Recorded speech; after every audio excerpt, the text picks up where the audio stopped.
దేవునికి మహిమ కలుగును గాక. మంచిగా ఆమేన్ అనండి ఒకసారి గట్టిగా. హల్లెలూయా. రాత్రి పరిశుద్ధాత్ముడు మనందరితో మాట్లాడును గాక. అందరూ ఒకసారి బైబిల్ చూడకుండా కీర్తన చదువుకుందాం. మొట్టమొదటి కీర్తన చెప్పండి, గట్టిగా చెప్పాలి. ఒక నిమిషం అండి, పెద్దాపురంలో పెద్దగా మాట్లాడాలి. Ready, 1 2 3 start. చెప్పున నడువుక, నిలువక, కూర్చుండక, ధర్మశాస్త్రమును ఆనందించుచు ధన్యుడు అతడు నీటి కాలవల ఎవరు నాటబడినదే, తన కాలమందు ఫలమిచ్చి చెట్టు వలె ఉండు, అతడు చేయునదంతయు సఫలమగును. ఆమేన్ అనండి ఒకసారి. ఈ మాట ఇంకోసారి చెప్పండి, అతడు చేయునదంతయు. నాతో ఈ మాట చెప్పండి, నేను చేయునదంతయు, మీరు చేయునదంతయు సఫలమగును. దేవునికి స్తోత్రం కలుగును గాక. దేవాదేవుడు మనకిచ్చిన వాగ్దానం ఏంటంటే, మనం ఏది చేసినా అందులో సఫలమవుతాం. ఆమేన్ అనలేకపోయారండి మీరు. ఎక్కడికి వెళ్ళినా మనకి దేవుడు ఇచ్చినటువంటి ఒక వాగ్దానం ఏంటంటే, వీఆర్ ద సక్సెస్ఫుల్ పీపుల్. ఆమేన్ అనలేకపోతున్నారు ఏంటి? ఒప్పుకోరా? మనం జయించడానికే ఈ భూమి మీదకి వచ్చాము. అది దేవునికి స్తోత్రం కలుగునుగా. హల్లెలూయా. ఆయన ఇచ్చాడు మనకి, అతడు చేయునదంతయు సఫలమగును. కానీ ఈ రోజుల్లో ఎక్కడ చూసినా ఫెయిల్యూర్స్, అంతా విఫలమే. చదువులు చూస్తే విఫలం, కుటుంబాలు చూస్తే ఫెయిల్, ఏమంటే వ్యాపారాలు ఫెయిల్, ఉద్యోగాలు ఫెయిల్, పరిచర్యలు ఫెయిల్. ఎక్కడ చూసినా ఫెయిల్యూరే. కానీ మనకున్నటువంటి ఒక ధైర్యం ఏంటి? మనం చేసినదంతా సఫలమవుతుంది. దేవునికి స్తోత్రం కలుగును గాక. ఈ రాత్రి మొట్టమొదటి రాత్రి పరిశుద్ధాత్మ దేవుడు మనందరితో మాట్లాడుతూ, దేవుని సేవకునికి ఒక మాట చెప్తున్నానమ్మా, మనందరం ఏది చేసినా అందులో సక్సెస్ అవ్వాలి. చదువుకుంటున్న పిల్లలు, మీరు చదువులో టాపర్స్ అవ్వాలి, ఉద్యోగాలు టాప్లో ఉండాలి, వ్యాపారాలు చెప్పండి టాప్లో ఉండాలి, పరిచర్యలు టాప్, ఏది చేసినా సఫలం అవ్వాలి. కానీ ఎక్కడ చూసినా విఫలమే, ఎక్కడ చూసినా ఫెయిల్యూర్సే, ఎక్కడికి వెళ్ళినా ఓటమే, ఎక్కడికి వెళ్ళిపోయినా దిగులే. అయితే దేవాదేవుడు మనతో చెప్తున్నమాట, మనం చేయునదంతయు సఫలమగును. అయితే ఎవరు చేయునదంతయు సఫలమగును అన్న మాటకి పైన ఒక కండిషన్ పెట్టాడు. ఎవరు చేయునదంతయు సఫలమవుతుందంటే, దివారాత్రములు దీన్ని ఎవరెవరైతే పిచ్చిగా చదువుతారో వారు ఏది చేస్తే అందులో సఫలమవుతారు. నమ్ముతున్న వారందరూ నాతో ఒకసారి ఏకీభవిస్తే ఆమేన్ అంటారా?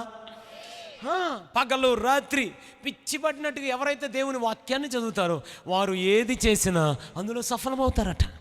దేవునికి స్తోత్రం కలుగును కాక. హల్లెలూయా, హల్లెలూయా. మీరు అందరూ ఎప్పుడైనా జాన్ సి మ్యాక్స్వెల్ గురించి విన్నారా? ఆయన అసలు పేరు విన్నారా? ఆయన ఇంకా బ్రతికే ఉన్నారు. హి స్టిల్ అలైవ్. 77 సంవత్సరాలు. ఆయన వాళ్ళ అక్కిద్దరు కలిపి స్కూల్లో చదువుకునేవాళ్ళు. ఇదంతా స్కూల్ అనుకుంటారు. స్కూల్ అన్నయ్య గారు స్కూల్లో చదువుకునేవాళ్ళు. ఇలాంటి ఒక మిషనరీ స్కూల్లో. ఆ స్కూల్లో చదువుకుంటే ఆ లక్కేమో ఫస్ట్ నుంచి ఫస్ట్ వచ్చేది. ఈ జాన్ సి మ్యాక్స్వెల్ ఏమో లాస్ట్ నుంచి ఫస్ట్ వచ్చేవాడు. అంటే ఫస్టా లాస్టా? ఏదో చెప్పండి గట్టిగా. లాస్ట్. అందరూ తెగ తిట్టారే, నువ్వు ఒక మొద్దువు, నీకు చదువు రాదు. పట్టించుకునేవాడు కాదు, దులిపేసుకునేవాడు. అసలు మామూలుగా మీరు ఎప్పుడన్నా నన్ను యూట్యూబ్లో చూసారా? ఇప్పుడు కాదు, పాత మనిషిని. ఏదో చెప్పండి, నిజం చెప్పండి. చూసేవన్న వాళ్ళు ఆమెనానండి, చూడండి వాళ్ళు ధన్యులు. ఎట్లా ఇలాగే ఉండేవన్నమ్మా? లాస్ట్ టైం ఇక్కడికి వచ్చాను ఇలాగే ఉన్నాను అయ్యగారు. కాదు, అతడు గర్జించే సింహం అన్నట్టుండే. అవునా కదా? అంటే ఒక వయసు వచ్చేదాకా ఎవరు ఎన్నన్నా మనకి ఎక్కం ఏముందని దులిపేసుకుని వెళ్ళిపోతాం. అందులో నేను మా ఇంట్లో ఆఖరి పిల్లగాడిని. అంతే, 1 గంట లేచి మమ్మీ ఆకలి అన్నాం అనుకో, 1 గంటకి 24/7 మిషన్ ఆడుతూనే ఉండేది. ఎప్పుడో కొంచెం జ్ఞానం వచ్చిన తర్వాత ఎవడో ఏదో అన్నాడు, అంతే రోషం పుట్టుకొచ్చింది. నన్ను అంత మాట అంటాడా, మనం తగ్గిపోవాలి ఏది ఏమైనా అని చెప్పి మొదలెట్టాను. 3 సంవత్సరాల క్రితం మొదలు పెడితే యేసే కృపలో ఈరోజు ఇక్కడికి వచ్చేసరికి ఈ విధంగా నేను కూడా సక్సెస్ అయిపోయాను. మంచిగా ఆమేనానండి. దేవునికి స్తోత్రం కలుగును గాక. హల్లెలూయా. ఈడు కూడా ఎన్ని చెప్పినా పట్టించుకునేవాడు కాదు. పట్టించుకునేవాడు కాకపోతే ఎవరు ఎన్నన్నా చాలా లైట్గా తీసుకునేవాడు. సరే, ఒక రోజున ఎవరో ఇలా అనేసరికి బాధ వచ్చేసింది. నన్ను ఎంత మాట అంటాడా, మీ అక్క ఇంత బాగా చదువుతా, అసలు నీకు చదువు రాదు అని అనేసరికి వెళ్ళి అక్కని అడిగాడు. అక్క అన్నాడు. ఏంట్రా అంది. మరే నువ్వు ఎంత బాగా చదువుతావు కదా, అందరూ నన్ను చదువు రాదు అని అంటున్నారు, నాకు కూడా ఎలా చదవాలో చెప్పొచ్చుగా. అక్కలకు కొంచెం ప్రేమ ఎక్కువ. అక్క ఏం చెప్పిందంటే తమ్ముడికి, మామూలుగా మనమైతే ఏం చెప్తాం, పుస్తకాలు తీ అని అంటాం. అవునా? కానీ అక్కేం చెప్పిందంటే, ఏమి లేదు నాన్న, నువ్వు రోజు లేచి ఉదయాన్నే సామెతల గ్రంథం చదివి అని చెప్పింది. మామూలుగా సామెతల గ్రంథాలు ఎన్ని అధ్యాయాలు ఉంటాయి? 31. నెలకి ఎన్ని రోజులు మీ ఊరిలో? 42. ఎన్ని రోజులు? 31. అంటే రోజుకు ఒక అధ్యాయం చదివినా క్లోజ్ అయిపోద్ది. రైట్, మొదటి రోజు చదివాడు, భలే అనిపించింది. మళ్ళీ రెండో రోజు ఒక అధ్యాయం చదివాడు, ఇంకా బాగా అనిపించింది. మూడో రోజు చదివాడు, ఇంకా మంచిగా అనిపించింది. నాలుగో రోజు భలే. ఐదో రోజు, నెల రోజుల్లో సామెతల గ్రంథం అయిపోయింది. దాని రుచి మరిగాడు, అర్థమైంది పరిశుద్ధ గ్రంథం ఎంత తీగా ఉందా. అంతే, 2వ నెల కూడా చదివాడు సామెతలు, 3వ నెల కూడా చదివాడు సామెతలు, 4వ నెల కూడా చదివాడు, 5వ నెల చదివాడు, 6వ నెల అయిపోయింది. 6వ నెలకు వచ్చేసరికి మీరు నిద్రలో లేపడిగిన సామెతల గ్రంథం 10వ అధ్యాయం అప్పచెప్పరా, టక్ అప్ చెప్పేస్తున్నాడు. 11 అప్ చెప్పేస్తున్నాడు. మొదటి అధ్యాయం నుంచి 31వ అధ్యాయం వరకు 4-5 ట్రాన్స్లేషన్లో బైహార్ట్ చేసేసి అప్పచెప్పేయటం ప్రారంభించాడు. స్తోత్రం చెప్తారు ఒకసారి గట్టిగా. సరే, మొత్తానికి 6 నెలలు అయిపోయింది. ఇక 7వ నెల పరీక్షలు వచ్చాయి. 7వ నెల పరీక్ష రాయగానే ప్రతిసారి ఆఖరి నుంచి ఫస్ట్ వచ్చేవాడు, ఈసారి ఫస్ట్ నుంచి ఫస్ట్ వచ్చేసాడు. మంచిగా కొట్టను కడితే దేవునికి స్తోత్రం చెప్పండి ఒకసారి గట్టిగా. హల్లెలూయా, హల్లెలూయా. మొదటి నుంచి ఫస్ట్ వచ్చాడు. 8వ నెల మళ్ళీ ఫస్ట్ వచ్చాడు. 9వ నెల మళ్ళీ ఫస్ట్ వచ్చాడు. 10వ నెల ప్రిన్సిపాల్ గారికి డౌట్ వచ్చింది. వీడు ఎందులో రాసేస్తున్నాడు చూసని, రే ఇట్రా అన్నాడు. ఏంటి సార్ అన్నాడు. నువ్వు ఎవరి దానిలో చూసేస్తున్నా అని అన్నాడు. అంత లేదండి, నేను బాగా చదువుకుని రాస్తానండి అని అన్నాను. చచ్చా, అసలు అంత సీన్ లేదు. నువ్వు ఖచ్చితంగా ఎవరి దానిలో చూస్తున్నావు. మీ చదువు మీద మరి మీకు అంత నమ్మకం వేస్తారు. నేను మాత్రం చక్కగా చదువుకుని రాస్తాను. అసలు ఎలా సాధ్యమైందిరా నీకు ఇది అనగానే, ఏమి లేదండి, నేను రోజు లేచి దేవుని వాక్యం చదువుతున్నానండి అన్న. దేవునికి స్తోత్రం కలుగును గాక అని అనగానే ఇది కోపం వచ్చేసింది. నన్ను అంత మాట అంటాడు అని ప్రిన్సిపల్ గారికి. ఇక వెంటనే ఏం చేశాడు, ఆఖరి పరీక్షలు సెట్ 1, సెట్ 2, సెట్ 3 ఉంటాయి కదా. సెట్ 1 ఇచ్చారు, బాగా టఫ్ కదా. ఆ పరీక్ష పేపర్ ఇచ్చి కావాలని మనోడిని ఎక్కడ క్లాస్ రూమ్లో కాదు, గ్రౌండ్లో కూర్చోబెట్టి పరీక్ష రాపిచ్చారు. కొన్ని ఆనిముత్యాలు ఉంటాయండి మన ఇళ్లలో. వాళ్ళకి పరీక్ష రాసే సదుపాయం ఎక్కడ ఉంటుందంటే గ్రౌండ్లో రాపిస్తారు. ఉన్నారు అల్లెలు అన్న ఒకసారి గట్టిగా. వీళ్ళందరూ పరీక్ష రాసేటప్పుడు 10 మంది చూస్తున్నారు ఇన్విజిలేటర్. ఎంతమంది? వీడు తప్పాలి అని మజ్జిగ ఇస్తున్నారు, మంచినీళ్ళు ఇస్తున్నారు, రాసేస్తున్నాడు, టావులు ఇస్తున్నారు. మొత్తాన్ని పరీక్షలు అయిపోయాయి, పేపర్లు పైకి వెళ్ళిపోయాయి. రేపొద్దున రిజల్ట్స్ ప్రిన్సిపాల్ గారికి బాగా వినాలి. అసలు వీళ్ళకి ర్యాంకులు రావటం ముఖ్యం కాదు, వాడు తప్పటం ముఖ్యం అన్నట్టు కూర్చున్నాడు. సరే, ఇలా ఉండగా మాట్లాడుతూ సరే తెల్లారిపోయింది. పరీక్ష రిజల్ట్స్ వచ్చేస్తున్నాయి. అసలు ఫెయిల్ అయిన వాళ్ళ నెంబర్లో ఈ నెంబర్ ఉందా లేదా చూడమన్నారు. లేదు సార్ అన్నాడు. 3rd క్లాస్లో చూడండి అన్నారు. లేదు సార్ అన్నాడు. ప్రిన్సిపాల్కి భయం వేస్తుంది, 2nd క్లాస్ వచ్చిందా ఏంటని. 2nd క్లాస్లో కూడా లేదండి అన్నాడు. సారీ బాబాయ్, 1st క్లాస్ వచ్చాడా ఏంటి అని అన్నాడు. 1st క్లాస్లో కూడా లేదండి అన్నాడు. మరి ఏమైందిరా అని చూస్తే అసలు ఈసారి స్కూల్ ఫస్ట్ కదా, ఏకంగా టౌన్ ఫస్ట్ వచ్చేసాడండి ఆ పిల్లగాడు. మంచిగా స్తోత్రం చెప్పండి. హల్లెలూయా. మీరు ఆయన కోసం కావాలతో చదువుకోండి ఇంటికి వెళ్ళిన తర్వాత. ఇప్పుడు కాదు, 77 సంవత్సరాలు ఇంకా బ్రతికే ఉన్నాడు. ఒకప్పుడు విఫలమైపోయినవాడు, ఒకప్పుడు అందరి చేత ఎందుకు పనికిరావని పలికించుకున్నవాడు, ఒకప్పుడు నీ జీవితం ఇంతే, నీ బ్రతుకు ఇంతే అని చెప్పుకున్నవాడు, ఒకప్పుడు నువ్వు మొద్దువేక నీకు చదువు అవ్వదని చెప్పినవాడు, ఒకప్పుడు అసలు నువ్వు లైఫ్లో ఏమీ సాధించలేవు చెప్పినవాడు, ఈరోజు ప్రపంచాన్ని శాసించే స్థాయికి తీసుకుని వెళ్ళిపోయాడు దేవాది దేవుడు. మంచిగా ఆమెను చెప్పండి ఒకసారి. హల్లెలూయా, హల్లెలూయా. ఇప్పుడు వెళ్ళి అడగండి, ఎలా జరిగింది సార్ ఇది? అసలు ఆయన గురించి తెలిసే. ఇప్పుడు he's the most expensive motivational speaker on the earth. మన మాటలో చెప్పాలంటే భూమి మీద అత్యంత ఖరీదైన ప్రసంగికుడు ఆయన. 1 గంట మాట్లాడితే 20 కోట్లు ఇవ్వాలి ఫీజు ఆయనకి. ఒకప్పుడు ఓడిపోయిన వాడివి కదయ్యా, ఒకప్పుడు విఫలమైపోయిన వాడివి కదయ్యా, ఒకప్పుడు ఏది చేసినా ఓటమే కదయ్యా. మరి ఎలా గెలవగలుగుతున్నావు? ఏమీ లేదండి, దేవుడు నాకు ఒక వాగ్దానం ఇచ్చాడండి, నేను చేయునదంతయు సఫలం చేస్తానన్నాడండి. మంచిగా ఆమెను చెప్పొచ్చుగా గట్టిగా. హల్లెలూయా. ఈ దేవుని వాక్యాన్ని చదివి సక్సెస్ని ఆస్వాదించడం ప్రారంభించాడు. ఆమెను చెప్పండి ఒకసారి. అలాగే ఒకసారి అందరూ సామెతల గ్రంథం 4వ అధ్యాయం. మీకు నా మాటలు అర్థమైతే ఒకసారి ఆమెను అంటారా? సామెతల గ్రంథం 4వ అధ్యాయం. సామెతల గ్రంథం 4వ అధ్యాయం 20వ వచనం అందరం కలిపి గట్టిగా చదువుతున్నాం. Ready, 1 2 3 start. నా కుమారుడా, నా మాటలు ఆలకించుము, నా వాక్యములకు చెవియొగ్గుము, నీ కన్నుల ఎదుట నుండి వాటిని తొలగిపోనీయకము, నీ హృదయమందు వాటిని భద్రము చేసుకునుము. దేవునికి స్తోత్రం చెప్పండి. నా కుమారుడా, నా మాటలు ఆలకించు. అమ్మా నా వైపు చూడండి. మాటలు దేని నుంచి వస్తాయి? చెవి నుంచా? చెప్పండి మరి గట్టిగా. మాటలు దేని నుంచి వస్తాయి? నెంబర్ 1 ఏమన్నాడు అక్కడ? నోరు. తర్వాత నా వాక్యమునకు నీ చెవి ఒగ్గుము అన్నాడు. నెంబర్ 1 నోరు. నెంబర్ 2 చెవి. ఆ తర్వాత నెంబర్ 3, నీ కన్నుల ఎదుట నుండి ఫేస్బుక్ని తీసివేయకము అనుందా? ఇన్స్టాగ్రామ్ని తీసేయొద్దు అనుందా? స్నాప్చాట్ని తీసేయద్దు అనుందా? యూట్యూబ్ని తీసేయద్దు అనుందా? ఏదో ఒకటి చెప్పండి. అసలు ఈ స్తంభాల మీద నెట్లు ఉంటాయి కదా, అవి పట్టపగల కరగట్లేదంట, రాత్రులు తగిలిపోతుందంట. ఏంట్రా రాత్రి ఎంత నెట్ అయిపోతుందని ఇంటెలిజెన్స్ వాళ్ళు రిపోర్ట్ పెట్టారంట. వాళ్ళు మొత్తానికి నిఘా పెడితే ఏమిలా రాత్రిడు ముసుగేయగానే లోపల వెలుగు ప్రకాశిస్తుంది. అరే ఎంతసేపు రా ఫోను, నీకెందుకు మమ్మీ? తినేది ఎవరు తిండి, ఉండేది ఎవరింట్లో? ఎంతసేపు నాన్న త్వరగా పడుకోవచ్చుగా, ప్రాజెక్ట్ మమ్మీ. ఇది లాక్డౌన్లో అసలు కొన్ని సమాధానాలు ఉంటాయి. పాస్ గారు ఎక్కడికి రా, ఎక్కడికే ఎక్కడికే అన్న ఊరు ఎక్కడుందో ఈ రోజుకి కనపడలే నాకు. తెగ తిరిగేస్తున్నాను. పెద్దాపురం పక్కనే ఏమైనా ఉందమ్మా, ఏదో ఒకటి చెప్పండి. అందుకే అన్నాడు, నీ కన్నుల ఎదుట నుండి దేవుని వాక్యమును తీసివేయొద్దు. నెంబర్ 1 నోరు, నెంబర్ 2 చెవి, నెంబర్ 3 కళ్ళు, ఆ తర్వాత 4వది దేవుని హృదయం. అనండి ఒకసారి గట్టిగా, హృదయం నెంబర్ 1.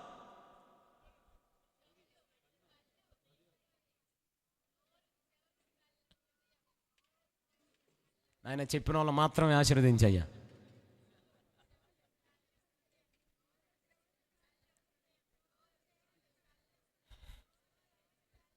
ఇంకా గట్టిగా చెప్తారేమో అనుకుంటున్నాను నాయన. చాలాసేపు నుంచి వెయిట్ చేస్తున్నాను. అల్లెలు తప్పితే ఏం గట్టిగా చెప్పరా మీరు? అమ్మ మీకు విషయం తెలుసా, ఈ 4 నుండి దేవుని వాక్యం ఏముంటే కనుక మీరు ఏది చేసినా అందులో సక్సెస్ అవుతారండి. మాట్లాడితే ఏం మాట్లాడాలి? దేవుని వాక్యం. వింటే ఏం వినాలి? దేవుని వాక్యం. చూస్తే ఏం చూడాలి? దేవుని వాక్యం. హృదయం నిండా ఏముండాలి? దేవుని వాక్యం. దేవునికి స్తోత్రం కలుగునుగా. దేవుని వాక్యాన్ని కలిగిన వారు ఎప్పుడు భయపడరు. దేవుని వాక్యాన్ని కలిగిన వాడు ఎప్పుడు సిగ్గుపడ్డు.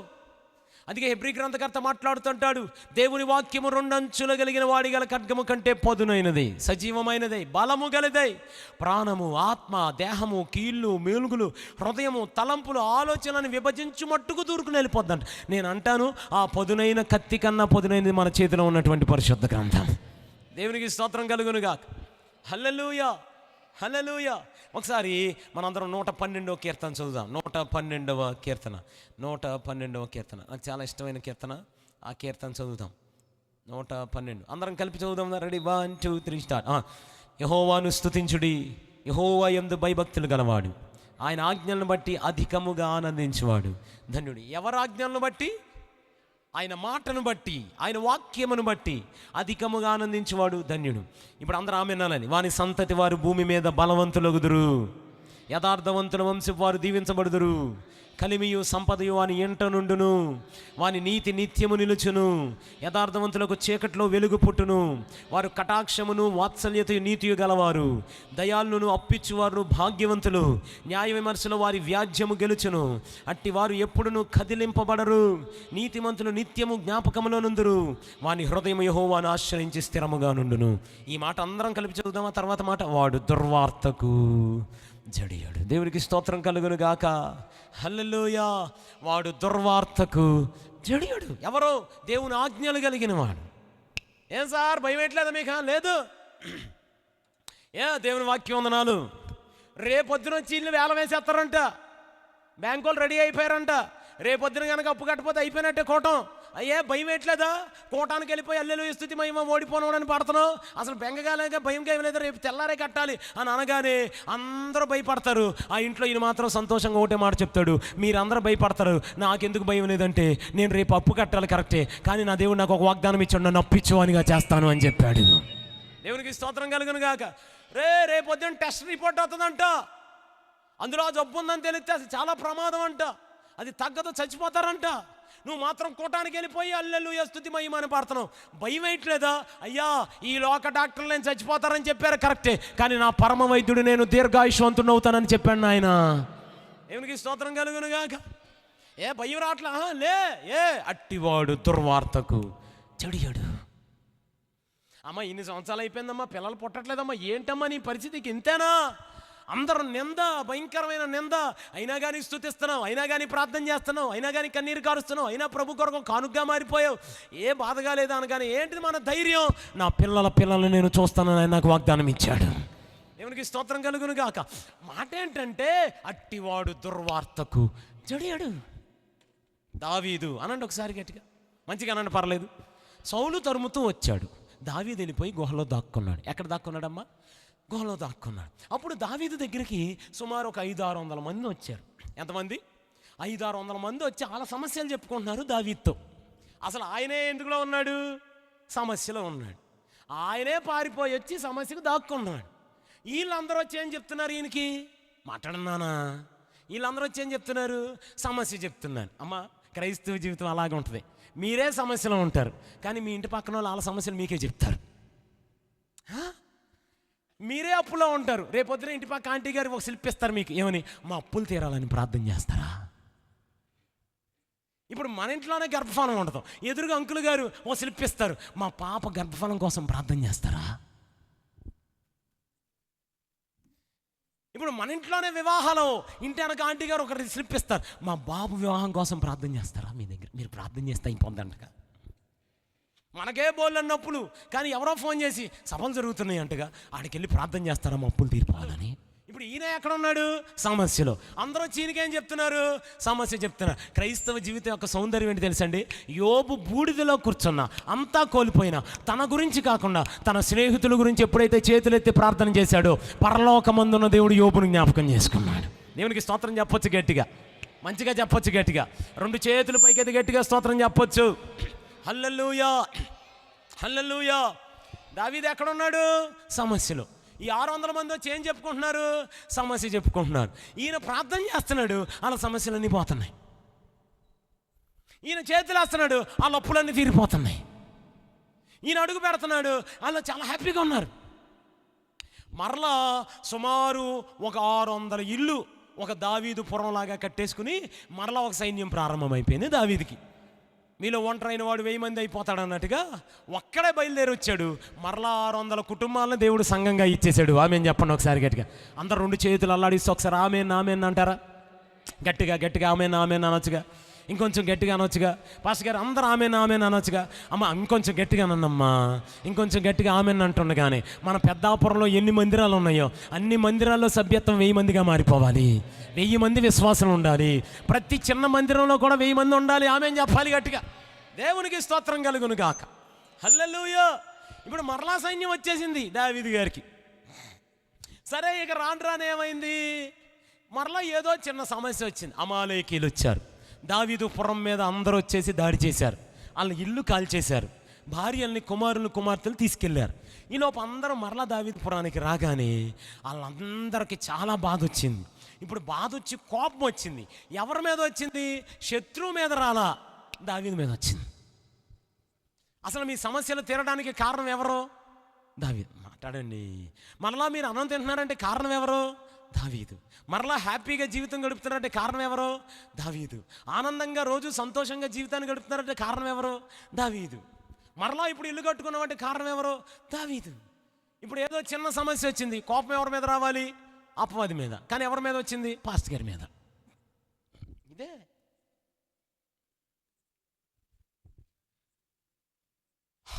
అందరూ ఒకసారి 1 సమూయేలు గ్రంథం 30వ అధ్యాయం. మీకు నా మాటలు అర్థమైతే ఒకసారి ఆమెన్ అంటారా? 1 సమూయేలు గ్రంథం 30వ అధ్యాయం. 1 సమూయేలు గ్రంథం 30వ అధ్యాయం. అందరు 4వ వచనాన్ని చదువుతామండి. 4వ వచనం. రెడీ? 1 2 3 స్టార్ట్. ఇక ఏడ్చుటకు శక్తి లేకపోవునంత బిగ్గరగా, అమ్మ ఎవరో ఉన్నారు అలాగా. ఇక ఏడవడానికి శక్తి లేనంత బిగ్గరగా ఏడుస్తూ ఇక్కడ కూర్చున్న వారు ఉన్నారు. ఇంకా ఇంతేనా నా జీవితం, ఇంకేనా నా బ్రతుకు, ఇంతేనా అని ఏడవడానికి శక్తి లేనంత బిగ్గరగా. ఆ తర్వాత 6వ వచనం చదువుతున్నాం అందరం. దావీదు మిక్కిలి దుఃఖపడిన. ఒకటేమో ఏడవడానికి శక్తి లేనంత బిగ్గరగా ఏడుపు, రెండోదేమో మిక్కిలి దుఃఖం. ఆ తర్వాత చదువుదాం. మరియు తమ కుమారులను బట్టి తమ కుమార్తెలను బట్టి జనులందరికీ ప్రాణము విసిగినందున రాళ్ళు రువ్వి దావీదును చంపుదుమని చెప్పుకొనగా. దేవునికి స్తోత్రం చెప్పండి. ఇలా కోపం ఎవరి మీద రావాలి? శత్రువు మీద. కానీ ఎవరి మీద వచ్చింది? దావీదు మీద. వీళ్ళు ఎవరిని చంపాలి? శత్రువుని చంపాలి. కానీ ఎవరిని చంపడానికి వచ్చారు? పాస్టర్ గారిని. రాళ్ళు రువ్వి చంపుదమని చెప్పుకొనగా. ఆ తర్వాత మాట చదవండి. దావీదు ఓడిపోయెను. అంతేనా? దావీదు పారిపోయెను అనుందా? దావీదు ఓటమిని అంగీకరించెను అనుందా? చెప్పండి ఒకసారి, అక్కడ ఏమి రాస్తుందో గట్టిగా చదువుతారా? దావీదు తన దేవుడైన యెహోవాను బట్టి. రెండు చేతుల పైకి దేవునికి ఒక స్తోత్రం చెప్తారా?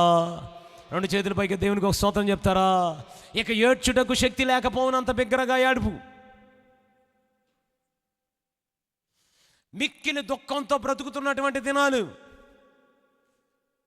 నువ్వు అన్నం పెట్టినోళ్ళే నీ చేతిని నరకడానికి వచ్చారు ఇప్పుడు. నీ పుణ్యం అంట ఇల్లు కట్టుకున్నాడే నీ ఇంటిని కొల్చడానికి వచ్చాడు ఇప్పుడు. నువ్వు ఎవరికైతే చదువు చెప్పించావో వాళ్ళే నీ పిల్లల భవిష్యత్తును నాశనం చేయడానికి వచ్చారు. నువ్వు ఎవరికైతే మేలు చేసే వాళ్ళందరినీ మీద పగగాళ్ళుగా మారిపోయారు. అయితే ఓడిపోలా, ఓటమిని అంగీకరించాలా, చచ్చిపోలా, చేతగాని వాళ్ళ వెనక్కి వెళ్ళిపోలా. ఈరోజు యూట్యూబ్లో ఏదో ఫ్యాషన్ అయిపోయింది. చిన్న ఏదొచ్చినా చచ్చేపోతామన్నారు.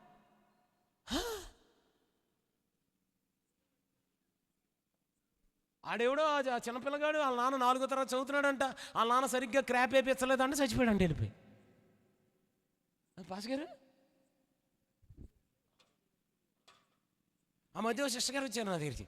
వచ్చి అన్నయ్య అంది. ఏంటమ్మా అన్న? నేను చచ్చిపోతా, నా కోసం ప్రార్థన చేయండి. నేను చేయను అన్న. ఎందుకు ప్రార్థన అన్నా? ఎందుకు చచ్చిపోదాం అనుకుంటున్నాను? నాకు పెళ్ళి అవ్వట్లేదు అన్నయ్య అంతే. అమ్మా ఎందుకు అవ్వట్లేదు అన్న? నా ముక్కు బంగాళదుంప ముక్కులాగా ఉందంట అన్నయ్య. ఎట్టుందంట? మరి ఎట్ట కావాలన్నా? క్యారెట్ ముక్కులాగా ఉండాలన్నయ్య. నేను అన్నాను క్యారెట్ ముక్కులాగుంటే సైనస్ అంట, ఊపిరాడతలేదంట, బంగాళదుంప బోళ్ళు అంత ఊపిరాడితే వెళ్ళవో ప్రశాంతం బతికేయాను. ఈలోపు ఇంకొక అమ్మగారు వచ్చా. అయ్యా నేను చచ్చిపోతా, నా కోసం ప్రార్థించాను. ఏంది ఈరోజు ఈ గొడవలు అనుకున్నా. ఏమైందమ్మా నీకు పెళ్ళి అవ్వలేదా అన్న? అట్టనబాక నా పెళ్ళి అయింది అయ్యా అన్న. మరే అన్న పిల్లలతోనూ ఆయనతో ఏగలేకపోతున్నాను, ఎందుకు చచ్చిపోతానంట. ఒక ఆమెమో మాట్లాడండి ఏదోటి అవలేదు, ఇంకొక ఆమెమో పెళ్ళి అయింది అంటే పెళ్ళి అవ్వలేదని చచ్చిపోయి, పెళ్ళి అయ్యిందని చచ్చిపోయి, ఇంకా భూమి మీద ఎవరు నేను ఉండాలా? ఏదోటి అనండి హల్లెలూయా నువ్వు స్తోత్రం అని. ఎవరికి స్తోత్రం కలుగును గాక. ఇప్పుడు ఈయన ఎవరికైతే అన్నం పెట్టాడో వాళ్ళే చంపడానికి వచ్చారు. ఈయన వల్ల ఏ కుటుంబాలు అయితే నిలబడ్డాయి ఆ కుటుంబాలు ఈయనకి వెళ్తేనే కింద తిరిగారు. ఎవరికైతే ఆపదలో తోడుకున్నాడో వాళ్ళందరూ ఇప్పుడు ఆయన చంపడానికి వచ్చారు. ఏడవడానికి శక్తి లేనంత బిగ్గరగా ఏడుపా, మిక్కిలి దుఃఖమా, భయంకరంగా అనేక మంది రాళ్ళు పట్టుకుని చంపడానికి వచ్చారా? అయినా కానీ ఓడిపోలా, ఓటమిని అంగీకరించలా, పారిపోలా, దాక్కోలా, నా వల్ల కాదని వెళ్ళిపోలా. తన దేవుడైన యెహోవాను బట్టి ధైర్యం తెచ్చుకున్నాడు ఆయన. దేవునికి స్తోత్రం కలుగును గాక. దేన్ని బట్టి ధైర్యం తెచ్చుకున్నాడు? దేవుని వాక్యాన్ని బట్టి, తన దేవుని బట్టి. మనం ఆరాధిస్తున్న దేవుడు ఎవరు? ఆయన వాక్యమై ఉన్న దేవుడు. ఆది యందు వాక్యం ఉండెను, వాక్యము దేవుని, వాక్యమే దేవుడై ఉండెను.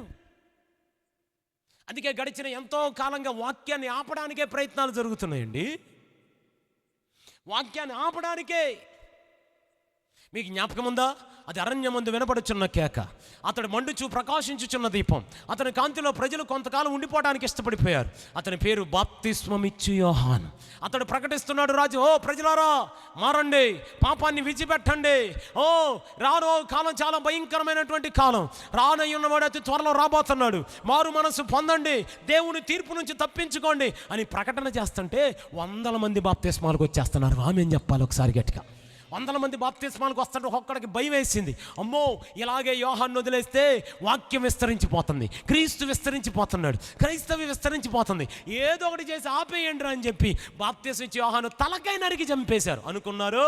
క్రీస్తు ఆగిపోయాడు, క్రైస్తవి ఆగిపోయింది, వాక్యాన్ని ఆపేసాం అనుకున్నాం. ఈ లోపల దేవాది దేవుడు నజరేయుడైన యేసయ్యను లేవనెత్తాడండి. దేవునికి స్తోత్రం కలుగును గాక.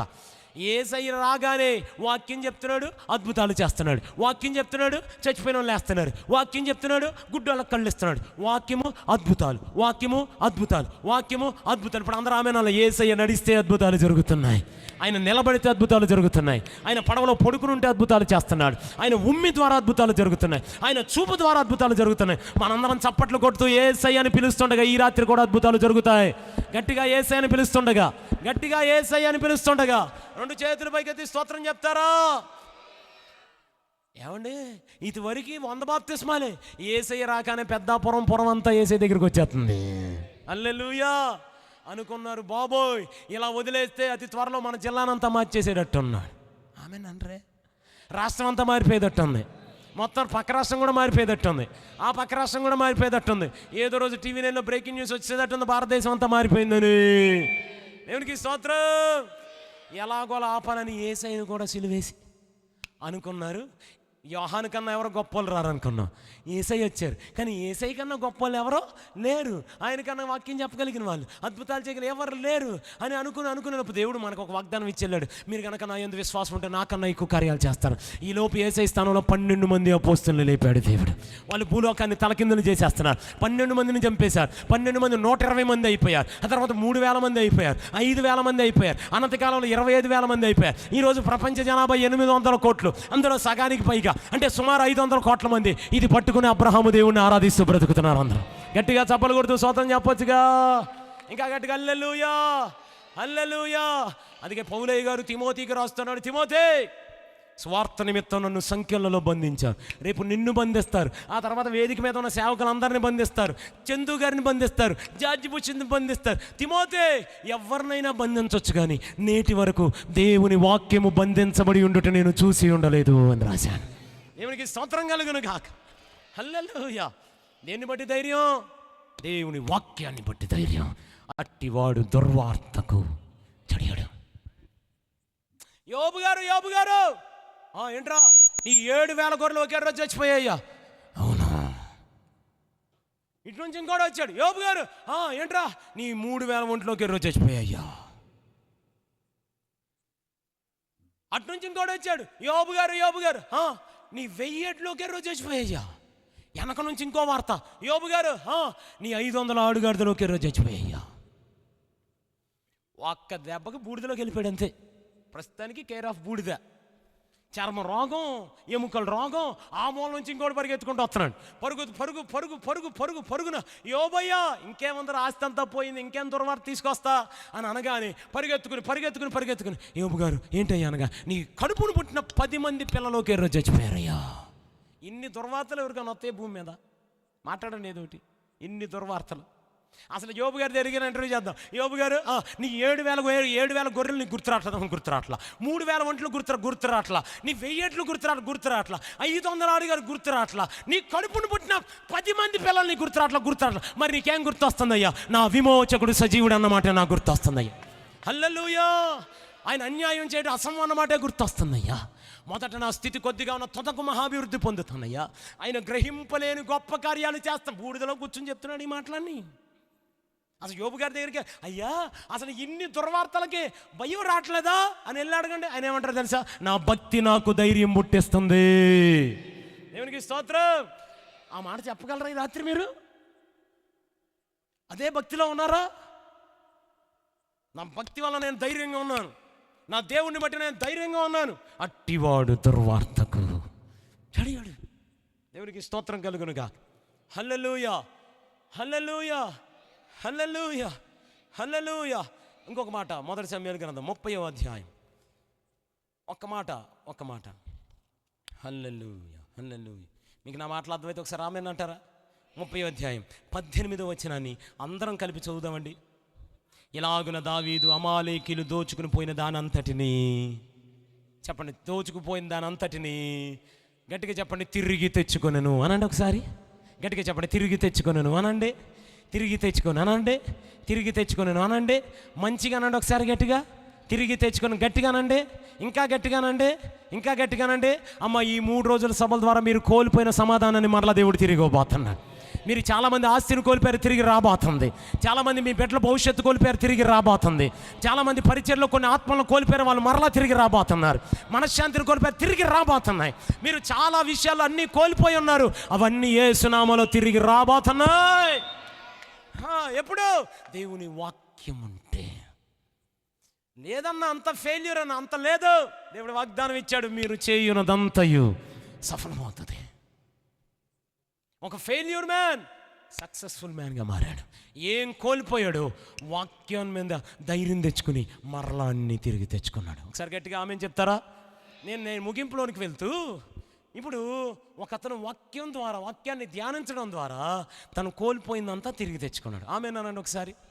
ఇప్పుడు ఇంకొక మాట కూడా, ఇంకొక వ్యక్తిని కూడా చూపించి 10 నిమిషాలు ముగించేస్తా. ఆమె నేను చెప్పిన టైంకి ఇంకా 10 నిమిషాలు. హల్లెలూయా అనండి ఒకసారి గట్టిగా. హల్లెలూయా అందరూ ఒకసారి మొదటి దినవృత్తాంతముల గ్రంథం, అందరూ మొదటి దినవృత్తాంతముల గ్రంథం 4వ అధ్యాయం. మొదటి దినవృత్తాంతముల గ్రంథం 4వ అధ్యాయం. తీశారమ్మా? తీశారు నాన్న? ప్రకటన గ్రంథం తర్వాతే ఉంటా చూడండి. రైట్. మొదటి దినవృత్తాంత గ్రంథం 4వ అధ్యాయం 9వ వచనాన్ని అందరం కలిపి గట్టిగా, అమ్మ గట్టిగా, రెడీ, 1 2 3 స్టార్ట్.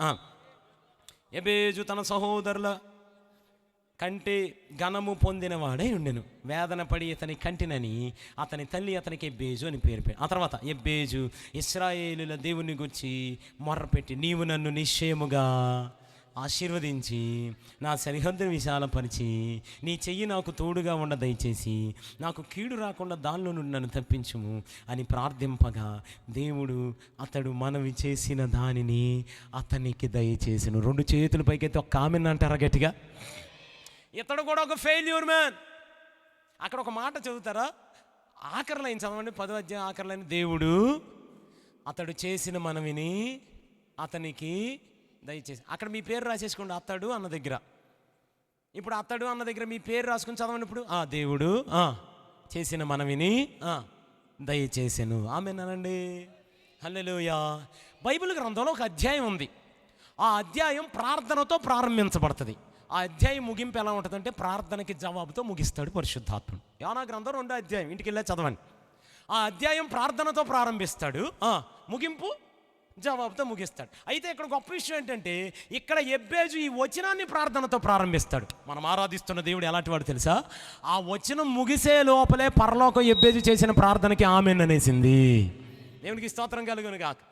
ఇంకా వచనం పూర్తవలా, పరలోకం ఏముంది? గ్రాంట్ తీసేసుకోండి. నేను ఈ రాత్రి నా ప్రభువుని బట్టి చెప్పగలను, మనం ఇప్పుడు దాకా ఆరాధించిన దేవుడు ఎవరంటే ప్రార్థన ఆలకించే దేవుడు. ఆయన ప్రార్థనలన్నీ అయిపోయాక కాదు, ప్రార్థించుచుండగానే జవాబులు ఇస్తాడు. ప్రార్థించుచుండగానే. ఇక్కడ ఒక వచనం అయ్యేలోపే ఎబ్బేజు అనండి అంటే అర్థం ఏంటండి? గట్టిగా చెప్పండి. అంటే అర్థం ఏంటి? గట్టిగా, వేదన. అమ్మ ఒక మాట అడుగుతా, మీ పెద్దాపురం ఊర్లో మీ పిల్లలకి ఎవరికైనా అరే వేదన అని పేరు పెట్టారా? ఏదో చెప్పండి. ఎరా రోదన ఉందా? ఎరా అంగలార్పు? హే మిస్టర్ కన్నీరు? ఏదో చెప్పండి. ఎరా విసుగు ఉందా? ఎంత నల్లగా ఉన్నా నాలాగా సుందరం, పగలు చూస్తే రాత్రి కల్లోకి వచ్చే సౌందర్య. అసలు అక్కడ వరకు ఎందుకంటే ఈ మధ్యకాలంలో మనుషుల పేర్లు కన్నా కుక్కల పేర్లు ఎదిరిపోతున్నాయి. మొన్న ఆ మధ్య ఊరెళ్ళా, అమ్మగారు ఒరే పాండ్సు అని పిలిచింది. అమ్మగారు మీ అబ్బాయి పేరు ఎదిరిపోయిందండి అన్న. అబ్బాయి కాదు అబ్బాయి అంది. అమ్మాయి అమ్మగారు అన్న. అమ్మాయి కూడా మరి ఎవరమ్మా అని అనగా లోపల నాలాగా నల్లగా వచ్చి బా దాని పేరేంటంట? అది హల్లెలూయా. అది ఎవరైనా పెట్టుకుంటారా అట్టడి పేరు? వేదన. నా పేరేంటి అంటే దేని ప్రెసిడెంట్ చెప్పండి. ఎందుకంటే ఏదో మాట్లాడలేదు మీరు. దేని ప్రెసిడెంట్? అసలు మామూలు ఎప్పుడన్నా అసలు టీవీలో చూస్తానికి కూడా బాధ వచ్చి, అమ్మో అంత పెద్ద దేశం అని కంగారు వచ్చేది. మళ్ళీ మన పేరు అంటే ఏ తల్లిదండ్రులైనా వాళ్ళకి మంచి పేరు పెట్టుకో అనుకుంటారు కదా అయ్యగారు, అవునా కదా? మంచి పేరు పెట్టుకో. అదేందో ఈ తల్లి వాళ్ళ అబ్బాయికి ఏమని పేరు పెట్టింది? వేదన. అంటే సొంత తల్లి కూడా సాక్ష్యం ఇవ్వలేనంత ఫెయిల్యూర్ పర్సన్ ఆడు. సొంత ఇంట్లో వాళ్ళు కూడా నమ్మలేరు ఆడు ఎదుగుతాడంటే. సొంత స్కూల్లో కూడా సరైన కాండక్ట్ లేదు అని పాస్ అవుతాడంటే. అసలు కొంచెం చరిత్రలో ఎబ్బేజు అనండి, అదొక ఊరు పేరు. పక్క పేరాలోనే ఉంటుంది చూడండి, 2వ అధ్యాయం 55వ వచనం చదువుదామా? ఎబ్బేజులో కాపురమున్న లేఖికులు వంశం అనండి ఒకసారి. లేఖికులు అంటే శాస్త్రులు, అంటే రచయితలు, స్క్రైబ్స్. ఇప్పుడు రచయితలకు ఎంత వాల్యూ ఉంటుందండి? ఒక్కొక్క ఊరు ఒక్కొక్క దానికి ఫేమస్, అవునంటారా కాదంటారా? ఇప్పుడు చీరాలు దేనికి ఫేమస్? చీరలకి. ద్వారపూడి బట్టలకి. ఆ తర్వాత అయ్యారు తాపేశ్వరం దేనికి ఫేమస్? కాజా అంటే మీరు నోరు తెరిచారు. పెద్దాపురం పాలకోవాకు ఫేమస్ అంట. ఆ తర్వాత హైదరాబాదు అది రివైవల్ చూసారా? దేవునికి స్వాతం చెప్పండి ఒకసారి గట్టిగా హల్లెలూయా. అలా ఎబ్బేజ్ అన్న ఊరు దేనికి ఫేమస్ అంటే రచయితలకు ఫేమస్. ఏమంటే రచయితలు అంటే చిన్న విషయం కాదు. ఇప్పుడు పాటల రచయితలకు ఎంత విషయం అండి. ఇప్పుడు ఒక ఏసన్న గారు ఏంటి చిన్న విషయమా? రాజ్బాబు అన్న గారు చిన్న విషయమా? ఏఆర్ స్టీవెన్స్ అన్న గారు అంటే చిన్న విషయమా? వాళ్ళందరూ రచయితలు, పాటల రచయితలు. కొంతమంది కథల రచయితలు ఉంటారు, కొంతమంది ప్రసంగ రచయితలు ఉంటారు. వాళ్ళందరికీ ఎంత ఎంత వాల్యూ, అలా ఎంత ఘనత అసలు వాళ్ళకి. అలాంటి ఊరిలో ఈయన పుట్టాడు.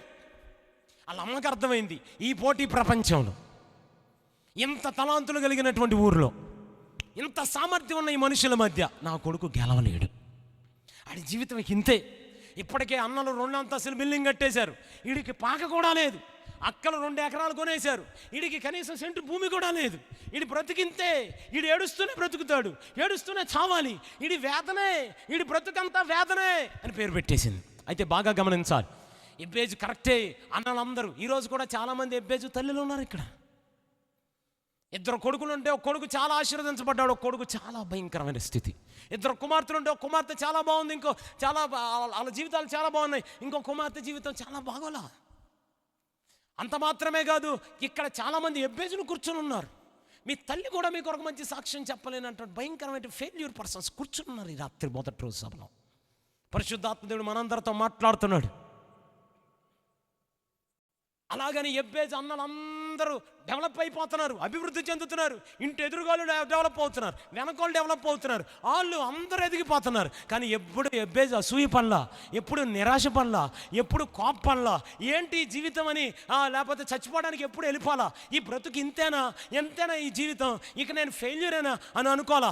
అందరి దగ్గరికి వెళ్ళి చేతులు చాపడం మానేశాడు. మనం సాధారణంగా ఏదన్నా పని కావాలంటే ఆ అధికారి దగ్గరికి వెళ్తాం, ఈ అధికారి దగ్గరికి వెళ్తాం, వాళ్ళ దగ్గర చేతులు చాపుతాం, వీళ్ళ దగ్గర చేతులు చాపుతాం. అది కూడా మానేశాడు.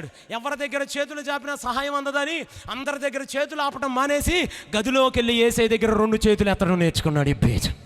దేవునికి స్తోత్రం కలుగును గాక. హల్లెలూయా, హల్లెలూయా. ఎంత ఆశీర్వదించాడో తెలుసా? ఇప్పుడు చదవండి 4వ అధ్యాయం 9వ వచనం. అందరు గట్టిగా చదువుతారమ్మా? Ready, 1 2 3 start. ఎబ్బేజు తన సహోదరులందరికంటే ఘనము పొందినవాడే. 2 చేతులు పైకెత్తి ఒకసారి ఆమేన్, ఆమేన్, ఆమేన్. 2 చేతులు అల్లాడిస్తూ ఆమేన్, ఆమేన్, ఆమేన్, ఆమేన్ అంటారా? అమ్మ ఏ ఎబ్బేజులు అయితే ఎక్కడ ఉన్నారు మీరు ఆమేన్ అంటుండే కానీ, ఏ ఎబ్బేజు తల్లులు అయితే ఎక్కడ ఉన్నారో మీరు ఆమేన్ అంటుండే కానీ, నిశ్చయముగా ఈ వాగ్దానం మీ కుటుంబాల్లో నెరవేరాలి. వారు ఘనత పొందిన వారుగా ఉండాలి.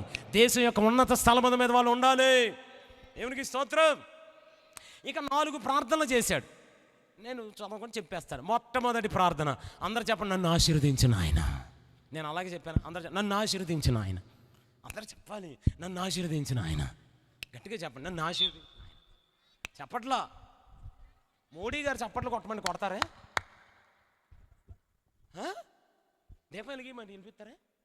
చెప్పరు. చెప్పండి, నన్ను ఆశీర్వదించిన ఆయన. గట్టిగా నన్ను ఆశీర్వదించిన, నన్ను ఆశీర్వదించిన ఆయన.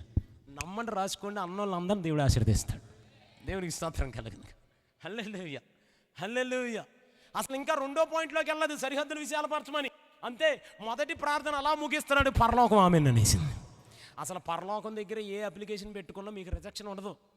మీరు ఏ ప్రార్థన చేస్తారో ఖచ్చితంగా ప్రతి ప్రార్థనకి జవాబిస్తాడు ఆయన. దేవునికి స్తోత్రం కలుగును గాక. హల్లెలూయా, హల్లెలూయా. అమ్మా, ఇంత రాత్రి వేళ ప్రతికూల పరిస్థితుల మధ్య మీ సమయాన్ని దేవునికి ఇచ్చారు. దేవుడు వదిలిపెడతాడా?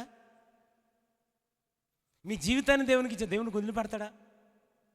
ఎవరికాలు చాలామంది ఈ పాంప్లెట్ చూసారు, రాలేదుగా, లాస్ట్ రోజు వెళ్దామని. అవునా కదా? మీరు ఎందుకు వచ్చారు ఫస్ట్ రోజు? ఇప్పటికే చాలామంది లైవ్ చూసుకున్న అయ్యారు, వందనాలండి. కానీ మనం అలా కాదుగా, దేవుని సన్నిధికి వచ్చి ఆరాధించాంగా, ఆమేన్ అంటలేదు మరి మీరు అందరూ. దేవునికి స్తోత్రం కలుగును గాక. అంటే దేవునికి మనం ఏది ఇచ్చినా దానికి ప్రతిఫలం ఇస్తాడు. ఆయన అన్యాయస్తుడు కానే కాదు. సారే పొద్దు విధవరాలు అనండి ఒకసారి. పర్లేదు, గట్టిగానండి, ఇంకొంచెం మంచిగానండి. కరువు వచ్చింది, అత్తగారింటికి వెళ్ళింది, రానవట్ల. అమ్మగారింటికి వెళ్ళింది, రానవట్ల. ఒక్క అప్పం ఉంది. ఏముంది? ఒకే ఒక్క అప్పం. ఫైనల్ అది. కొడుకుతో చెప్పిందని, కొడుకా వెళ్ళి పొలంలోకి వస్తాను, ఈ అప్పం పెడతాను, తిని చచ్చిపోదాం అంది. సరే మమ్మీ అన్నాడు. వెళ్ళి పొలంలోకి వచ్చింది. ఈ లోపు వచ్చాడు పాస్టర్ గారు. వచ్చేసి ఏమన్నాడు తెలుసా? అమ్మా, నీ మొదటి అప్పాన్ని నాకు ఇస్తావా? అమ్మా, మన జీవితంలో మొట్టమొదటి ప్రేమ ఎవరికి ఇవ్వాలి? మన మొదటి స్థానం ఎవరికి ఇవ్వాలి? రోజులో మొదటి గంట ఎవరికి ఇవ్వాలి? మన జీవితం ఎవరితో ప్రారంభించాలి? మీ పిల్లలకి ₹1,00,000 జీతం వస్తే మొట్టమొదటి ఎవరికి ఇవ్వాలి? అంతే. ఆమేననాలి గట్టిగా. దేవునికి స్తోత్రం కలుగును గాక. హల్లెలూయా. మొదట అప్పని నాకు ఇస్తావా అన్నాడు. అని అనగానే మామూలుగా మనమైతే ఏమంటామండి? మీరైతే ఏమంటారండి? మాకే లేదు, మీకు అంతేనమ్మా, అంతేగా. మీ యథార్థత నిజంగా తల్లులు వందనాలమ్మా. ఇంక కొంచెం మీరు కొంచెం పర్లా. ఇక మా ఏ పనులు అయితే 6 అడుగులు ఉన్నావు, చెంప మీద గడ్డం వచ్చింది, వాచ్ ఉంది, అడుగుతా. కానీ మీకు విషయం తెలుసమ్మా, తనకు కొడుకు పెట్టాల్సినటువంటి అప్పం అంటే పరిచర్య కోసం, సేవ కోసం తన కడుపులోది కూడా తీసి ఖర్చు పెట్టేంతగా తెగించేసింది ఆ రోజు ఆ తల్లి. దేవునికి స్తోత్రం కలుగును గాక. హల్లెలూయా, హల్లెలూయా, హల్లెలూయా, హల్లెలూయా, హల్లెలూయా. కొడుకుతో చెప్పింది, మంచినీళ్ళు తాగి చచ్చిపోతున్నాం అంది. సరే అమ్మా అన్నాడు. ఈలో పట్టా వెళ్తుంది. ఆడ కొండ తెల్లగా కనపడింది. ఇక్కడేంటి కొండ తెల్లగా ఉందని చూసింది. కొండలోకి ఏమొచ్చింది? గట్టిగా చెప్పండి. ఊరికే విశ్వాసం తట్టేది చూసింది. గుడ్డు చూసింది, ఏమొచ్చింది? నూనె వచ్చి కొడుకా ఉంది. ఏంటి మమ్మీ అన్నాడు. మన సావు రేపుడికి వాయిదా పడిందిరా. ఏమొచ్చేసింది? వచ్చేసింది, వెళ్ళిపోయింది, దోసేసింది, తినేశారు. ఎల్లప్పుడు అయిపోయింది. మళ్ళీ తెల్లాలేసింది, మొహం కడుక్కుంటుంది. మొహం కడుక్కుంటే అలా వెళ్తుంటే ఎందుకో నల్లకొండ వైపు చూసింది. మళ్ళీ నల్లకొండ తెల్ల కనపడింది. ఏమొచ్చింది? పిండి వచ్చిందా? ఎక్కడదే చూద్దాం ఇటు కూడా అని వెళ్ళింది. వెళ్ళగానే ఇక్కడ బుడ్డి కనపడింది. ఇక్కడేముంది? మళ్ళీ కొడుకు దగ్గరికి వెళ్ళింది. కొడుకా ఉంది. ఏంటి మమ్మీ? మన సావు రేపుడికి వాయిదా పడిందిరా.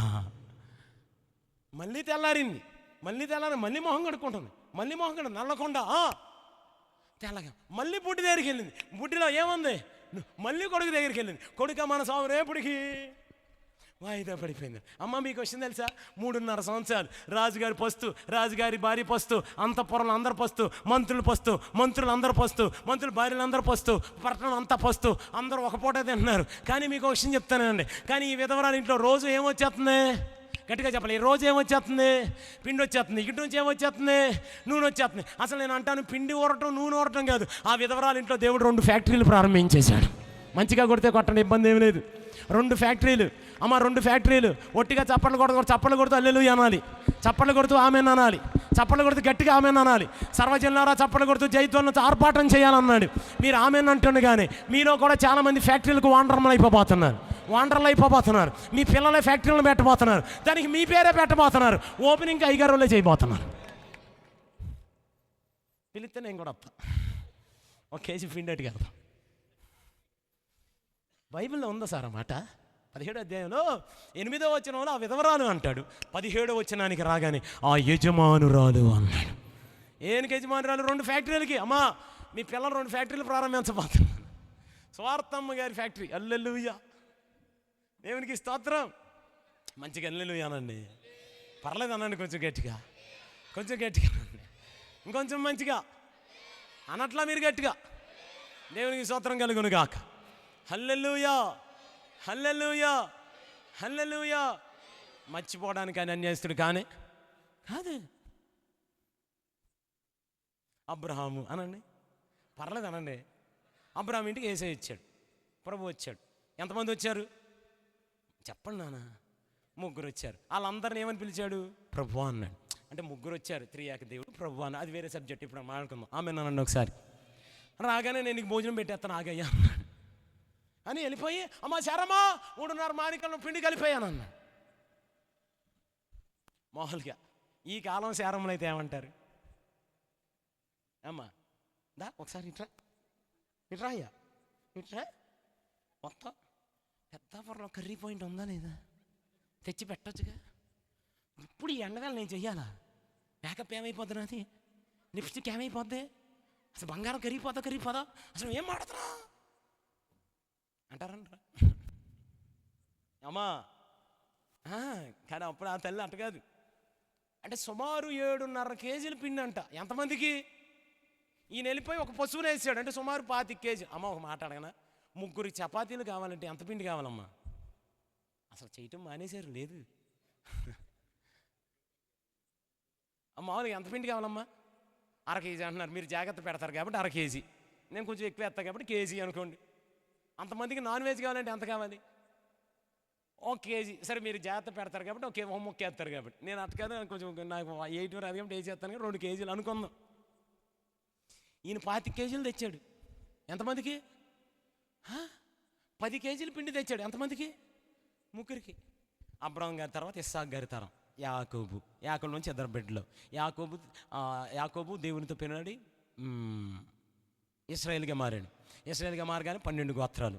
వీళ్ళందరూ 450 సంవత్సరాలు బానిసత్వం అయిపోయింది. తర్వాత బయటికి తీసుకొచ్చాడు. 12 అధ్యాయం పస్కా పండుగ, 13 అధ్యాయం కొన్ని నియమాలు, 14లో ఎర్ర సముద్రం చీలింది, 15 అధ్యాయం మారానుభవాలు మార్చుకుంటూ వెళ్ళిపోతే 40 సంవత్సరాలు 30 లక్షల మంది. ఏ రోజన్నా ఆహారానికి కొదువైందా? ఏ రోజన్నా నీటికి కొదువైందా? ఎక్కడిది ఎంత సమృద్ధి అని ఆలోచిస్తే దేవుడు గుర్తుపెట్టుకున్నాడు. మన తాత అబ్రాం గారు వీళ్ళందరి పక్షాన అప్పుడు దేవుడు ఇంటికి వచ్చినప్పుడు అంత గొప్ప విందు చేశాడని అంత సమృద్ధిని ఆకలి పిల్లలకు కూడా ఇవ్వడం ప్రారంభించలేదా? దేవునికి స్తోత్రం చెప్పట్లేదు కానీ మీరు అందరూ హల్లెలూయా. ఎప్పుడు పెట్టావయ్యా? 450 సంవత్సరాల క్రితం. ఎప్పుడు గుర్తుపెట్టుకున్నాడయ్యా? ఒక మాట చెప్పనమ్మా, మనల్ని ఆశీర్వదిస్తాడు దేవుడు. మన శ్రమను చూశాడా, మన ప్రయాసం చూశాడా, ఆశీర్వదిస్తాడు. అంటే అసలు మనం పట్టలేదుగా, అసలు ప్రయాసం పడాలిగా. ఆమె నన్ను ఒకసారి గట్టిగా దేవునికి స్తోత్రం చెప్పండి. అన్నయ్యకి నిన్న దాకా 2 అంతస్తులే, ఎబ్బేజ్కి 20 వచ్చేసినాయి. అక్కడికి 2 ఎకరాలే ఎబ్బేజ్కి. ఇక్కడ ప్రార్థనలో 2వ ప్రార్థనకి వెళ్ళాడు. నాయనా అన్నాడు. మళ్ళీ ఏంటి అన్నాడు? మరి మా అన్నయ్యకి పెద్దాపురంలోనే ఉందయ్యా ఇల్లు, నాకు కాకినాడలో కూడా ఉండవా అన్నాడు. పరలోకం ఏముంది? మీరు అంటలా పరలోకం ఏముంది? ఆమె అనేసింది. ఒక ఇన్విటేషన్ పట్టుకుని వెళ్ళాడు. అన్నయ్య అన్నాడు. ఏంటన్నాడు? రేపు 4వ తారీఖు ఖాళీ అని అన్నాడు. ఇల్లు కొనేసా, ఓపెనింగ్ నువ్వు రావాలన్నాడు. ఎక్కడదిరా? అయిపోయింది కాకినాడ. ప్రభు మళ్ళీ ఒక రోజు పట్టుకెళ్ళాడు ఇన్విటేషన్. మళ్ళీ ఏంటో వచ్చామని కానీ అదే అమరావతిలో కూడా ఒకటి కట్టేశాను. మళ్ళీ వెళ్ళాడు. మళ్ళీ అంటారా ఎందుకన్నా మంచిదని వైజాగ్లో కూడా ఒకటి కట్టా. ఆమె అంటారా అసలు మీరు? మళ్ళీ వెళ్ళాడు. మళ్ళీ అంటారా కర్నూలులో కూడా ఒకటి కట్టాను. మళ్ళీ వెళ్ళాడు. మళ్ళీ అంటారా అప్పుడప్పుడు బిర్యానీ తింటాకి వెళ్తాం కానీ హైదరాబాద్లో కూడా ఆమె నాన్న హల్లెలూయా. అంటే అన్నయ్యలు ఎక్కడా ఉన్నారు కానీ ఎబ్బేజు మందిరాలు మాత్రం ప్రతి భారతదేశంలో ప్రతి జిల్లాలో స్థాపించేశాడు. బ్రాంచ్లు మొత్తం విస్తరించబడిపోయినాయి. ఆమేననండి ఒకసారి హల్లెలూయా హల్లెలూయా. నా సరిహద్దులు విశాలపరచును ఆయన. ఆశీర్వాదం అయిపోయింది, సరిహద్దులు అయిపోయినాయి. ఇప్పుడు 3వ పాయింట్కి వచ్చాడు. ఈ 3వ పాయింట్ చాలా ఇంపార్టెంట్. ఏమని ప్రార్థన చేశాడు? నా చెయ్యి వదిలిపెట్టొద్దు అనండి. ఈ మాట అందరు గట్టిగా కుడి చేయి పైగా చెప్పండి. నా చెయ్యి వదిలిపెట్టొద్దు అనండి. నా చెయ్యి వదిలిపెట్టొద్దు. ఆశీర్వదించబడ్డాక, సరిహద్దులు విశాలపరచబడ్డాక ఇది చాలా ప్రాముఖ్యమైన ప్రార్థన అంశం. ఎందుకో తెలుసా? చాలామంది ఆశీర్వదించబడ్డ తర్వాత ప్రభువును వదిలేసిన వారు ఉన్నారు. వివాహం అవ్వాలని మందిరాలకు వస్తారు, దైవజనులు కన్నీటితో కడుపు కట్టుకొని ప్రార్థన చేస్తారు. వివాహం అవ్వగానే మళ్ళీ చూడరు. బిడ్డల కోసం మందిరానికి వస్తారు, కన్నీటితో ప్రార్థన చేస్తారు. బిడ్డల కలగానే మళ్ళీ మందిరానికి రారు. అక్కడ వరకు ఎందుకు? ఈ రాత్రి మీకు 10 కోట్లు వస్తే రేపు వస్తారు కోటానికి రారయ్యారు.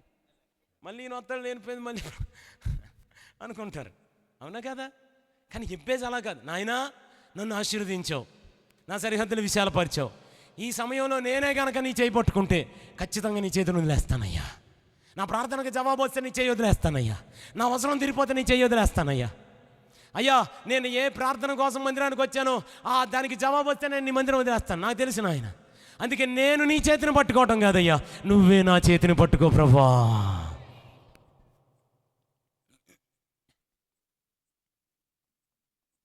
ఎబ్బేజుకు దేవుని చెయ్యి యొక్క ప్రభావం ఏంటో తెలుసు. ఒకరోజు ఐగుప్తు మీద ఫరో చేతికి ఊరికే ఏలు చాపాడంట. ఏం చాపాడు? ఎలా అనండి? ఏలు చాపాడు అంతే. ఏలుగా చూసారా ఎన్ని తెగుళ్ళు ఎన్ని మరణాలు. ఎబ్బేజుకి అర్థమైంది, ఒక్క ఏలుకే అంత శక్తి ఉంటే ఆ చెయ్యి అంతా నాదైతే ఇంకెంత శక్తివంతంగా వాడబడతాము అని. ఆశీర్వాదం వచ్చింది, సరిహద్దులు విశాలపరచబడ్డాయి. చేతిని దేవుడు పట్టుకున్నాడు. ఇక లాస్ట్ కంటాడు, కీడు నా దగ్గరికి రానియద్దు నాయన. ఎందుకంటే ఇంత ఆశీర్వదించబడ్డ తర్వాత, ఇంత కృప పొందుకున్న తర్వాత మరలా కీడు వస్తే అది నాకు కాదయ్యా, నీ నామానికి అవమానం ప్రభు, రావద్దు ప్రభు అని ప్రార్థన చేయగానే పరలోకం ఏమని తెలుసా? అతడు చేసిన మనవిని దేవుడు అతనికి. అసలు సమస్య ఎక్కడ వస్తుందంటే మనం అందరి దగ్గరికి వెళ్ళి చేతులు చాపుతున్నాం, గదిలోకి వెళ్ళి చేతులు ఎత్తట్లా.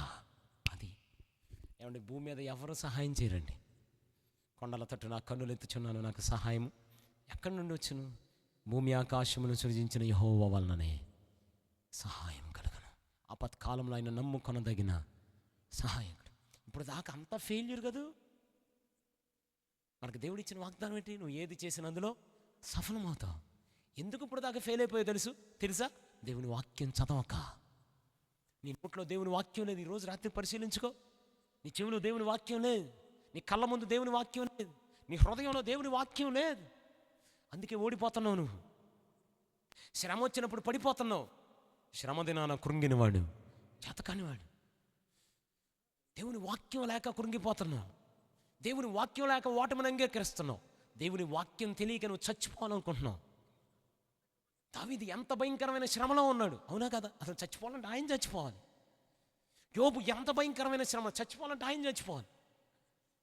కానీ ఒక ఆయనేమో యెహోవాను బట్టి ధైర్యం తెచ్చుకున్నాడు, ఇంకొక ఆయనేమో ఆయన భక్తిని బట్టి ధైర్యం తెచ్చుకున్నాడు.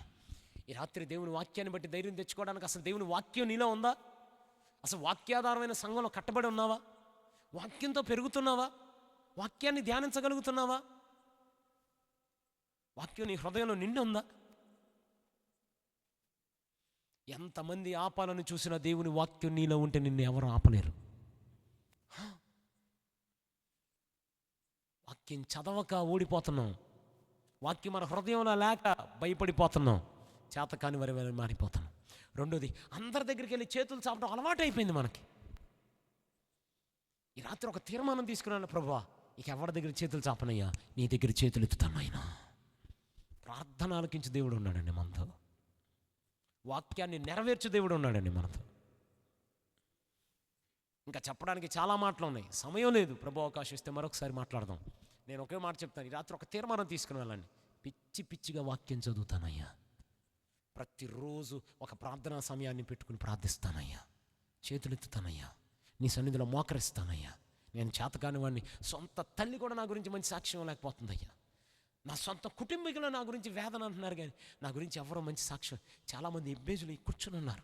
పరిశుద్ధాత్ముడు మీతో స్పష్టంగా మాట్లాడాడు. ఎబ్బేజు తల్లులు కూర్చుని ఉన్నారు. దేవుడు మీతో స్పష్టంగా మాట్లాడాడు. ఎందుకు ఓడిపోతున్నావు? ఎందుకు చేతకాని వరవలు ఉండిపోయావు? ఎందుకు ఎలా బ్రతుకుతున్నావు? ఈ రాత్రి పరిశుద్ధాత్ముడు మీతో మాట్లాడాడు. ఒకసారి అందరు లేచి నిలబడదాం. ఉన్న పలంగా కళ్ళు మూసుకుందాం. రెండు చేతులు పైకెత్తి ఒక్క చిన్న మాట ప్రభు దగ్గర అడుగుదాం. ఒక్క చిన్న మాట, ఒక్క చిన్న మాట, ఒక్క చిన్న మాట, ఒక్క చిన్న మాట. ఎఫ్ మేజర్ ఉన్నాను. అందరు రెండు చేతులు పైకెత్తి ఒక్క నిమిషం ఆకుండా ఒక తీర్మానం తీసుకున్నాను. ఈ రోజు నుంచి నీ వాక్యాన్ని ధ్యానిస్తానయ్యా. అందరి దగ్గర చేతులు చాపటం మానేస్తాను, నీ దగ్గరే చేతులు ఎత్తానయ్యా. అమ్మ అందరు రెండు చేతులు పైకెత్తి ఆగకుండా. ఈ తీర్మానం తీసుకున్న వారు మాత్రం, అందరు కాదు, నేను ఈ తీర్మానం తీసుకున్నాను. నేను వాక్యం ధ్యానిస్తాను, రోజు ప్రార్థన చేస్తాను. ఇప్పుడు దాకా నిజమే, ఆ వాక్యం చదవంది నేనే, ఆ చేతులు చాపేది నేనే, కానీ చేతులు ఎత్తట్లేదు నేనే నాయన. కానీ ఈ రోజు నుంచి చేతులు చాపుతానయ్యా. ఈ రోజు నుంచి వాక్యాన్ని ధ్యానిస్తాను ప్రభు. అందుకే హెస్కేల్ అంటాడు, దాన్ని తినేమన్నాడు. అమ్మ అందరూ స్వరం ఎత్తి ఒక్క తీర్మానం తీసుకుని వెళ్తారా? ఇంకొంచెం స్వరం ఎత్తారా? యవన బిడ్డలారా, ఎందుకు ఇంకా ఎబ్బేజులాగా బ్రతకాల్సినంత అవసరమే ఉంది మీకు? ఇంకా ఓడిపోతూ బ్రతకాల్సినంత అవసరమే ఉంది. ఎందులో అడుగుపెట్టిన అన్నింటిలో ఫెయిల్యూర్స్ కదా, ఎందులో అడుగుపెట్టిన అన్నింటిలో ఓటమి కదా. రాత్రి పరిశుద్ధాత్ముడు మీకు ఇస్తున్న వాగ్దానం, మీరు సఫలమవుతారు, మీరు సక్సెస్ అవుతారు, మీరు గెలుస్తారు కాదు, గెలిపిస్తాడు ఆయన. ఓ రబా సతరమ ఓ రియాందాల సకందలమ సదల ఓ రెబాల సందలమ. అందరూ మాట్లాడండి, ఒక్క నిమిషం మాట్లాడండి. పరిశుద్ధాత్ముడు మీతో మాట్లాడితే నేనే ఆ ధ్యానించింది నేనే నాయన, ఆ వాక్యాన్ని నిర్లక్ష్య పెట్టింది నేనే నాయన, మోకాళ్ళు అయింది నేనే నాయన, అసలు ప్రార్థన చేయింది నేనే నాయన. అమ్మ మీరు నిజంగా ఈ రాత్రి తీర్మానం తీసుకుని వెళ్ళండి. రేపు రాత్రి ఎల్లుండి రాత్రి అభిషేక్తులు రాబోతున్నారు. ఈ సభల ముగింపులోపే చాలామంది ఎబ్బేజులకు దేవాదేవుడు జవాబు ఇవ్వబోతున్నాడు. చాలామంది ఎబ్బేజు తల్లుకు దేవాదేవుడు జవాబు ఇవ్వబోతున్నాడు. అందరూ స్వరమైతే ఆకుండా ప్రభువా ప్రభువా ప్రభువా ప్రభువా స్వరమెత్తి అడుగుదాం, స్వరమెత్తి అడుగుదాం. హల్లెలూయా హల్లెలూయా హల్లెలూయా.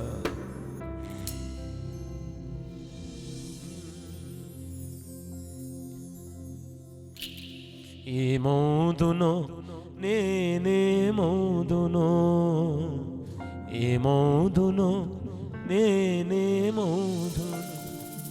మహిమగల పరిచర్య పొందినందున అధైర్యపడను, కృప పొందినందున. మహిమగల పరిచర్య పొందినందున అధైర్యపడను, కృప పొందినందున. మహిమతో నీవు దిగివచ్చు వేళ, మహిమతో నీవు మార్పునొందెద నీ పోలికగా. శ్రీమంతుడా యేసయ్యా, నా ఆత్మకు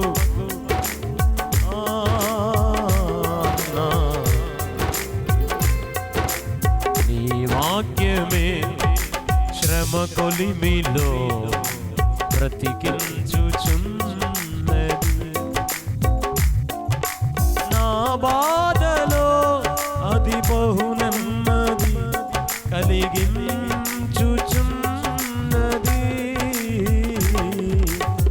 నీ వాక్యమే శ్రమ కొలిమిలో బ్రతికించుచున్నది.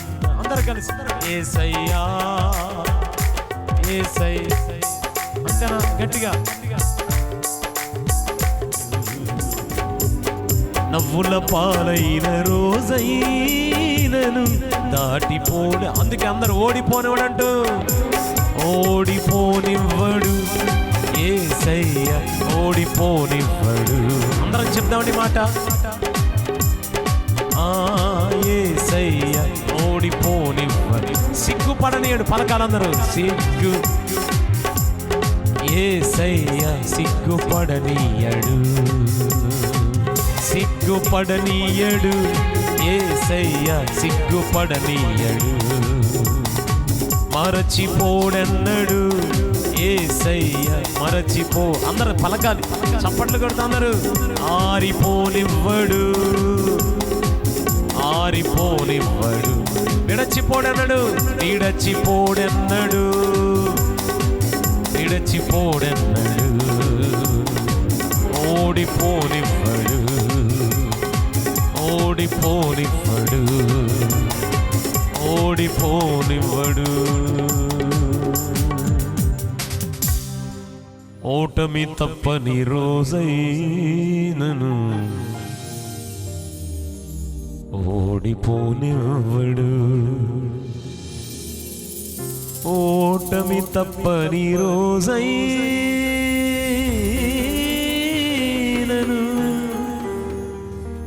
ఎక్కడున్నవారు అక్కడ ఒక్క నిమిషం అలా లేచి నిలబడదాం. ఎవరు అటు ఇటు తిరగద్దండి, ఒక్క నిమిషం అందరు లేచి ఉన్న పలంగా కళ్ళు మూసుకుందాం. రెండు చేతులు ఆకాశం అయిపోయింది. ఈ మొట్టమొదటి రాత్రి ఒక్క నిమిషం ప్రభా మీరు మాతో మాట్లాడండి నాయన.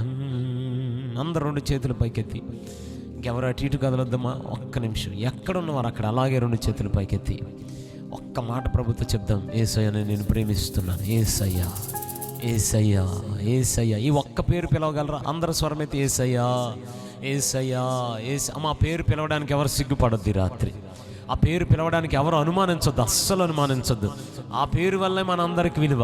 యేసయ్య నడిస్తే అద్భుతాలు జరిగాయి, ఆయన నిలబడితే అద్భుతాలు జరిగాయి, ఆయన పడవలో పడుకున్న అద్భుతం చేశాడు, ఆయన ఉమ్మి కూడా అద్భుతం చేసింది, ఆయన చూపు కూడా అద్భుతం చేసింది. ఈ రాత్రి మీరు ఈ గ్రౌండ్లో నిలబడి యేసయ్య అని అరుస్తుండగానే అదిగో మీ కుటుంబాల్లో అద్భుతం చేయగలిగిన సామర్థ్యం కలిగిన వాడు ఆయన. స్వరమెత్తి యేసయ్యా. ఇంకా గట్టిగా, ఇంకా బిగ్గరగా, ఇంకా బిగ్గరగా. పక్కన ఎవరున్నారు మర్చిపోతాం ఒక్క నిమిషం పాటు. ఎంత గట్టిగా కేక వేయగలిగితే, ఒక కేక వినబడాలి. భర్తమయ్యే కేకకు ఆగిపోయిన దేవుడు. ఇంకా గట్టిగా అమ్మ అమ్మ అమ్మ స్వరం ఎత్తండి, అమ్మ అమ్మ స్వరం ఎత్తాలి, అన్న స్వరం ఎత్తాలి. ఇంకొంచెం గట్టిగా యేసయ్యా. ఆ కుర్చీల దగ్గర ఉన్నవారు, బయట ఉన్నవారు, ఆన్లైన్లో చూస్తున్నవారు బిగ్గరగా యేసయ్యా యేసయ్యా యేసయ్యా యేసయ్యా. ఇంకా గట్టిగా గట్టిగా గట్టిగా స్వరమెత్తి యేసయ్యా అన్న అన్న. ఇంకొంచెం స్వరం ఎత్తొచ్చు మీరు. ఇంకా గట్టిగా పెద్దాపురంలో పెద్దగా చెప్పాలి యేసయ్య గురించి. స్వరమెత్తి యేసయ్యా. అంతేనా మీ స్వరాలు? పూర్ణ బలముతో పూర్ణ బలముతో పూర్ణ బలముతో పూర్ణ బలముతో. సియోను శిఖరాగ్రము నీ సింహాసనమాయేనా సియోను శిఖరాగ్రము నీ సింహాసనమాయేనా సియోనులో నిన్ను చూడాలని ఆశతో ఉన్నాను ఆ సియోనులో నిన్ను ఆశతో ఉన్నాను నీకే వందనం నీకే వందనం నీకే ఓ నీకే మరణ ఛాయలో నిలిచిన నీ ప్రేమ నలిగిన బ్రతుకున కురిసిన నీ కృప మరణ ఛాయలో నిలిచిన నీ ప్రేమ నలిగిన బ్రతుకున కురిసిన నీ కృప నన్ను బలపరచెనయ్యా నిన్నే గణపరతునయ్యా నన్ను బలపరచే యేసయ్యా నిన్నే గణపరతునయ్యా యేసై అంతేనా అంతేనా ఇంకా గట్టిగా చప్పట్లు కొడుతూ యేసయ్యా ఇంకా గట్టిగా స్వరమెత్తుదాం యేసయ్యా యేసయ్యా యేసయ్యా ఓ ప్రభువా ఓ ప్రభువా ఓ ప్రభువా నీవే న మంచి కాపరివి నీవే న మంచి ఓ నీవే న మంచి కాపరివి నీవే న మంచి ఓ ప్రభువా ఓ ప్రభువా స్వరమెత్తి అందరూ ఓ ప్రభువా ఓ ప్రభు గట్టిగా చప్పట్లు కొడుతూ యేసయ్యా యేసయ్యా యేసయ్యా ఎంత గట్టిగా యేసయ్యా ఈ పట్టణం అంతా ఈ ఒక్క మాటే మారు మ్రోగాలి రాత్రి యేసయ్యా యేసయ్యా యేసయ్యా యేసయ్యా యేసై అదిగో అదిగో ఆరాధిస్తుండగానే దేవుని సన్నిధి గట్టిగా చప్పట్లు కొడితే యేసయ్యని పిలుస్తుండగానే యేసయ్యా యేసయ్యా యేసయ్యా యేసయ్యా యేసయ్యా గట్టిగా చప్పట్లు కొడుతూ స్వరమెత్తి స్వరమెత్తి యేసయ్యా యేసయ్యా యేసయ్యా యేసయ్య చాలా బంధకాలు తెగిపోతున్న రాత్రి రాత్రే శాపపు కాళ్ళు విరిగిపోతున్న రాత్రి రాత్రే ఏ అవసరంతో ఇక్కడికి వచ్చినా తిరిగి వెళ్ళేటప్పుడు అవసరం తీర్చిపోతున్న రాత్రి గట్టిగా చప్పలు కొడితే ఏ సేను పలుకుతుండగానే చప్పలు కొడితే ఏ సేను పలుకుతుండగానే వెనక తమ్ముడు గట్టిగా చప్పలు కొడితే ఏ సేను పలుకుతుండగానే ఏ సేను పలుకుతుండగానే ఇప్పటి వరకు ఏ కష్టంలో వచ్చావో నాకు తెలియదు ఏ శ్రమలో వచ్చావో నాకు తెలియదు ఏ భయంకరమైన పరిస్థితిలో వచ్చావో తెలియదు ఏ పరిస్థితిలో వచ్చినా ఈ రాత్రి కృప పొందుకుని వెళ్ళబోతున్నావు స్వరమైతే గట్టిగా గట్టిగా చప్పలు కొడుతూ యేసయ్యా యేసయ్యా ఆగొద్దు ఆగొద్దు ఆగొద్దు ఆగొద్దు గట్టిగా గట్టిగా కేక వేద్దాం యేసయ్యా యేసయ్యా చాలా శాపపు గాలు విరిగిపోతున్నాయి చాలా శాపపు గాలు విరిగిపోతున్నాయి శాపపు గాలు విరిగిపోతున్నాయి షబలాలా బాబా బాబా రుకా బాబా బాబా బాబా రుబాలా బాబా బాబా రిబాదాలా బా గట్టిగా చప్పట్లు కొడితే యేసయ్యా యేసయ్యా ఒక కేక వేయగలరా ఒక కేక వేయగలరా ఒక కేక వేయగలరా ఏ అనారోగ్యమైన ఆరోగ్యంగా మార్చగలడు ఏ అప్పులైనా తీర్చేయగలడు ఏ గర్భాన్నైనా మరలా తెరవగలడు ఈ రాత్రి ఓ రబాలబా షతలబా రీకబాబాబాబాబా ఓ రిబా తరబా స్వరమెత్తాలి స్వరమెత్తాలి రీకబాబా షతలబా ఆగొద్దు ఆగొద్దు స్వరమెత్తి యేసయ్యా యేసయ్యా యేసయ్యా యేసయ్యా రిబాబాబా సందర కబాల ఓ రిబా షతలబా రిబాలా సతలబా రకబా రమంతురమ రిబాబాబాబా రుకబాబాబాబా మన పితరుల దేవుడు ఆయన అబ్రహాము దేవుడు ఆయన ఇస్సాకు దేవుడు ఆయన యాకోబు దేవుడు ఆయన మనల్ని నడిపిస్తున్నవాడు ఆయన ఈ రోజు వరకు పోషిస్తున్నవాడు ఆయన ఆయన పేరు ఎల్రోహి రబా సథల బాబా యువర్ తరమందో సహనవ యువర్ హోలీ. ఆపత్కాలమందున సర్వలోకమందున్న దీన జనాది దీపముగా వెలుగుచున్నవాడా, ఆరాధింతు నిన్నే లోకరక్షకుడా, ఆనందింతు నీలో జీవితాంతము. మాట్లాడాలి ప్రభుతో ఒకసారి స్వరమే దేశయ్యా కేకలేద్దాం. పక్కన ఎవరేమనుకున్నా మనకు అనవసరం. రాత్రి ప్రాంగణానికి ఎందుకు వచ్చాం? ప్రభుతో మాట్లాడడానికి. ఈ ప్రాంగణానికి ఒట్టిగా నిలబడి ఏం ప్రయోజనం? ఎంత స్వరమెత్తగలిగితే అంత స్వరమెత్త. యేసయ్యా నీ కృప ఎంత ఉన్నతమో వర్ణించలేను స్వామి. నీ కృప యందు తుది వరకు నడిపించు యేసయ్యా. నా తోడు నీవుంటే అంతే చాలయ్యా, నా ముందు నీవుంటే భయమే లేదయ్యా. నా తోడు నీవుంటే అంతే చాలయ్యా, నా ముందు నీవుంటే భయమే లేదయ్యా. యేసయ్యా